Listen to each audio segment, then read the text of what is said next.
This is Andy Peters.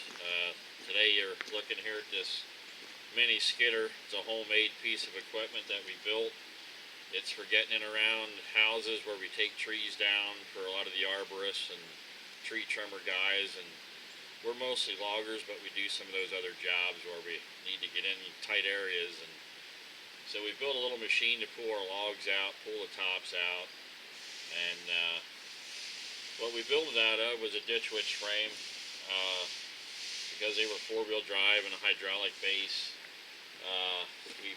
Instead of the old engine it was on, we powered it by a 1600cc diesel VW diesel engine out of a car, and we coupled up the pump onto that, the pumps that we have, and we pretty much built everything else custom.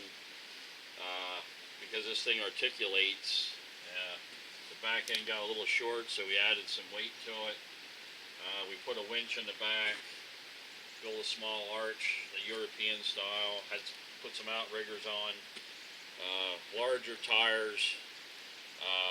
The ditch witch usually runs a 12-inch. We went to a 16-inch tractor tire on here. We put a blade on so we can just push our brush around mostly, and then it became for plowing snow, and we're going to in the future build a mower for the front and also a stone rake to grade driveways and stuff like that. Everything's custom built pretty much. All the hydraulics are, some of it's new, some of it's used.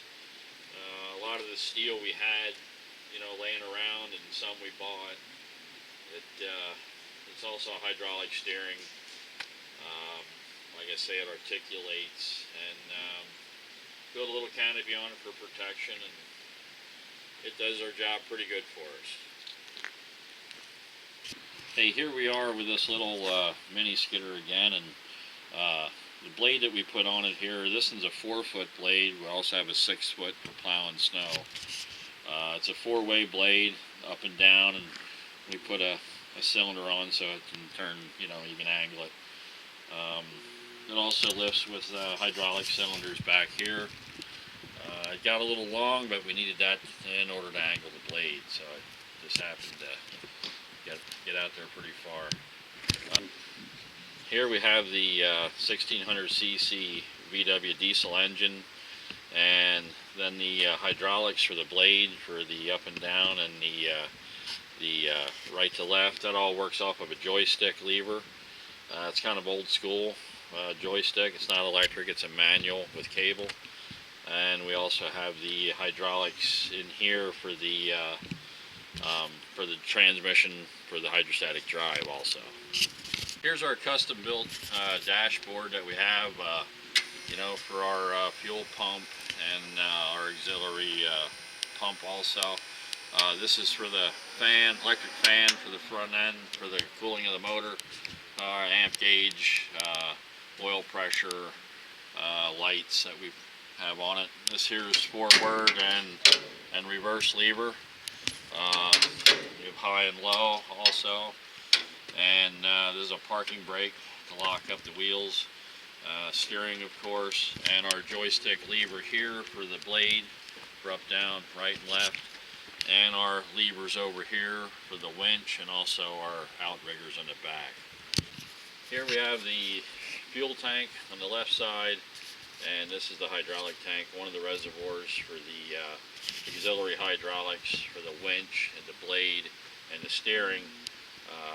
Our other reservoir is in the frame for the hydrostatic transmission, 2 separate reservoirs. This is an old 5-ton winch that was off of an old wrecker, off of a tow truck, that we put some homemade riggings here for to run it off of a hydraulic motor, and then we built a little arch back here, put a wheel on, made it more European style, and we have our regular chokers that you can buy, and here we have outriggers to keep it from sliding around when we start winching. This holds the machine to the ground a little bit better. And this is also a concrete counterbalance weight. This box is filled with concrete just to hold the machine down, so it's, has a little more weight to her. This is our fuel tank system. This is a sight gauge here. We run a 50-50 fuel mix of cooking oil that we recycle back at the mill and mix with our diesel fuel. Also in the future, we're working on a plan to heat the oil a little bit more so it can be a little more efficient, and also we can run it later into the winter months. This is the pump for the hydrostatic drive that's coupled to the 1600cc diesel. You know, it was quite a bit of work, but we got it fitted in there, and that's what powers the unit.